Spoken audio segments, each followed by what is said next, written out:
Hola, ¿cómo están? Bueno, en esta oportunidad vamos a abordar la unidad 5 del programa, que es la unidad correspondiente a cognición. Ya hemos visto percepción en la unidad anterior y en esta oportunidad vamos a abordar otras funciones cognitivas que lo vamos a abordar en dos videos separados. Vamos por un lado a concentrar fundamentalmente en la clase de hoy lo que es cognición y lenguaje, la relación entre cognición y lenguaje, y próximamente vamos a abordar principalmente aprendizaje y memoria. Vamos a ver de qué se trata, ¿sí? En principio, bueno, ¿de qué viene o de dónde deriva la palabra cognición? Que tiene que ver con conocer, de cognoscere, que podemos darle un sentido tradicional y un sentido moderno. En el sentido moderno me parece que es muy interesante que podamos pensar que cuando nos referimos a cognición, digamos a las funciones cognitivas, también estamos haciendo referencia a las funciones operativas, a las funciones a través de las cuales evaluativas, ¿sí? A través de las cuales interpretamos la realidad y el mundo que nos rodea. En un sentido tradicional, digamos, para la psicología, los temas que integraban a la psicología cognitiva, digamos, los temas típicos cognitivos eran percepción, pensamiento, lenguaje, inteligencia, memoria y aprendizaje. En la actualidad, además de estos temas, la psicología cognitiva también aborda otros conceptos, otras temáticas como lo son la creatividad, el desarrollo de la creatividad, los mecanismos de defensa y la relación entre las emociones y procesos cognitivos que tienen que ver también con la toma de decisiones, por ejemplo, emoción e inteligencia, emoción y pensamiento. Así que bueno, vamos a ver entonces de qué se trata y por qué hemos elegido hablar de pensamiento y lenguaje en esta oportunidad. Creo que partir de la idea de cuando, por ejemplo, pensamos en alguien, muchas veces ese pensar en tiene la forma de un diálogo interno, ¿no? Es un diálogo que va a estar estructurado a partir como quizás de esta manera de hablarnos a nosotros mismos, o poder comunicar una idea para comunicarnos con otros y hacernos entender y poder transmitir eso que queremos transmitir. Vamos a poner en juego, van a entrar en juego distintos tipos de procesamiento, si se quiere, de arriba a abajo, pero también de abajo a arriba, ¿sí? En este lenguaje, en este intercambio comunicativo, yo para expresar una idea, de esto que estoy haciendo ahora, tengo que pensar en esa idea, ¿sí? Que tiene que ver en el sentido que quiero transmitir, seleccionar cuáles elementos me van a servir para transmitir esta idea, de qué manera los voy a ordenar, porque bueno, muchas veces el orden de las palabras en una oración van a determinar que el sentido pueda ser completamente diferente. Entonces va a haber una organización de esta idea que yo quiero transmitir a través del lenguaje, de la gramática, de la selección de las palabras. Para expresar estas palabras tendré además que pronunciar cada uno de los fonemas que forman estas palabras, ¿sí? De estos sonidos con los cuales se arman las palabras. Y del otro lado, la persona con la cual yo esté interactuando tendrá que hacer un procesamiento de abajo arriba, ¿sí? De codificar esos sonidos que van a ingresar por su sistema auditivo,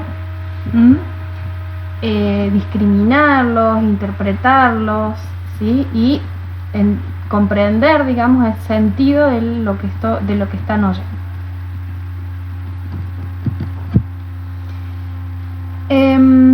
Entonces, si bien claramente las palabras, las frases, las oraciones son un elemento muy importante cuando hablamos en la construcción de este lenguaje interno, de este pensamiento, no son las únicas que aparecen o que se ponen en juego.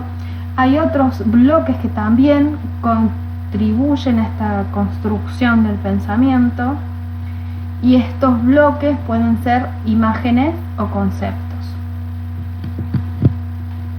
Bueno, esto es lo que están viendo acá, es lo que hablábamos recién respecto de la relación de pensamiento y lenguaje, y de cómo cuando pensamos, también nos hablamos a nosotros mismos, y los procesamientos que requiere el habla, ¿no? Un procesamiento, dijimos, de arriba abajo o descendente para expresar o comunicar esta idea, y a la inversa cuando estamos escuchando, ¿sí? Es ascendente. Dijimos también que estos bloques que construyen, digamos, a partir de los cuales se forma el pensamiento, por un lado tienen que ver con el lenguaje oral, pero también se ponen en juego otros elementos como pueden ser las imágenes o las representaciones mentales, ¿sí? Si yo estoy pensando, por ejemplo, en mi mamá, o si estoy pensando en mis hijos, o si estoy pensando en no sé, la compra que tengo que hacer, más en estos momentos estoy pensando en la compra para salir una sola vez, y probablemente pueda pensar en términos de palabras, pero también pueda pensar en términos de imágenes mentales, por ejemplo, recorriendo mentalmente la alacena de mi casa, viendo así cuáles son las cosas que me estarían faltando y que debería adquirir, o podría, no sé, recordar a alguien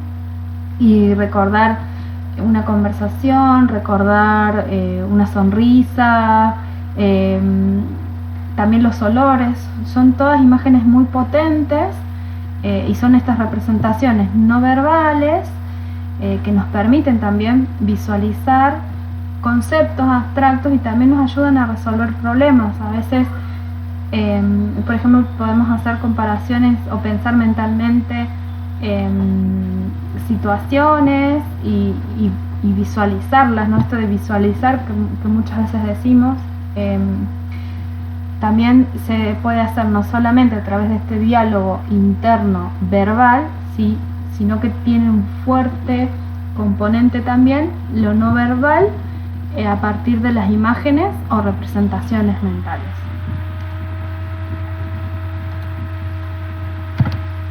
Otro bloque muy importante a la hora de formular, ¿no?, o de constituir el pensamiento son claramente los conceptos.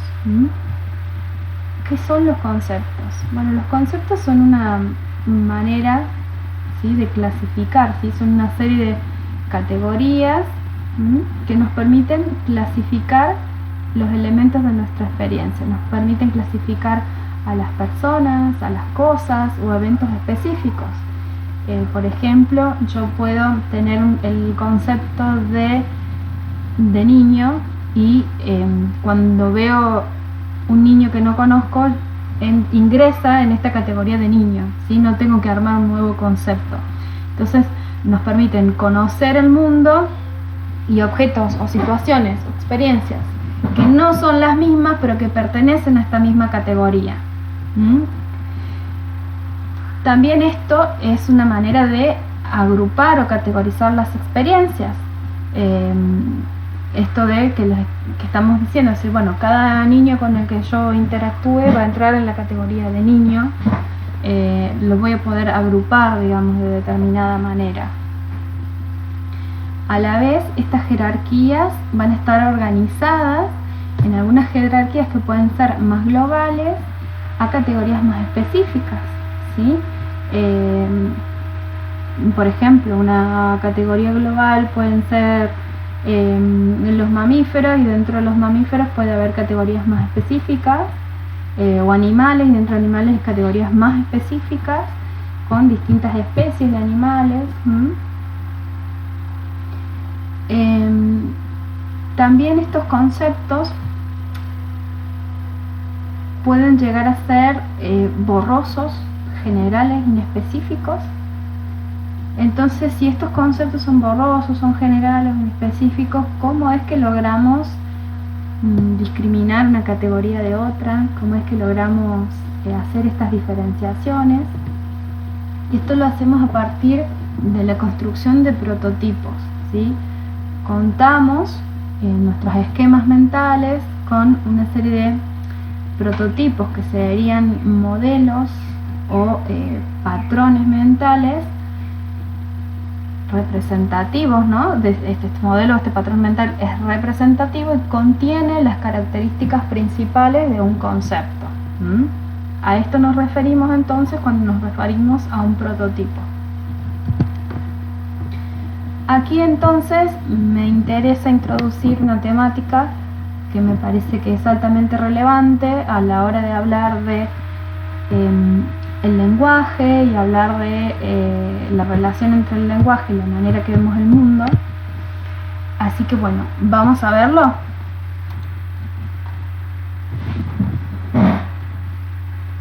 Y un segundo, acá vamos. Padre y un hijo viajan en coche. Tiene un accidente grave, el padre muere y al hijo se lo llevan al hospital porque necesita una compleja operación de emergencia. Llaman a una eminencia médica, pero cuando llega y ve al paciente dice: no puedo operarlo, es mi hijo. ¿Cómo se explica esto? No puede ser.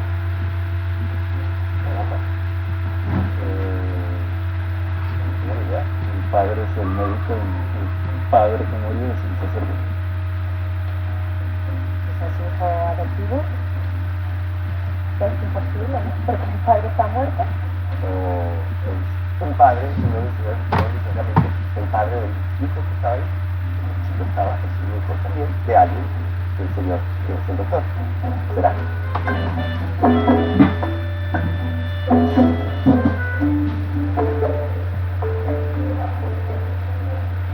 El médico es la mamá del hijo. La mamá es cirujana. Porque como es un doctor, una evidencia médica, es verdad, es cierto. Ah, claro, podría ser. No sé, de repente lo asocias de primeras a un hombre en vez de a una mujer, cosa que es absurdo, ¿no? Terror. Ah, sí. Oye, qué fuerte, ¿no? Pero esto le pasa a más gente. ¿Cómo somos, eh? Es la cultura. Nos lo tienen, pero bien machacado. Nos va a faltar mucho tiempo hasta que podamos cambiar, ¿no?, esa mentalidad. Pero llegará. Si no se te ocurrió pensar que la eminencia médica es una mujer, no eres el único, ni la única. Lo que nos pasa a muchos hombres y mujeres se llama parcialidad implícita. Cuando somos niños, nuestro cerebro inconsciente aprende de lo que nos rodea y establece conexiones neuronales entre distintos conceptos. En este caso, entre ser hombre y ser una eminencia médica. Esas relaciones, aunque tienen un origen cultural, se vuelven parte de un proceso automático que además nos acompaña toda la vida. Y por eso, hasta las personas más feministas pueden dudar a la hora de tratar de resolver este acertijo, porque nuestro cerebro inconsciente puede contradecir los valores en los que firmemente creemos, como la igualdad de género.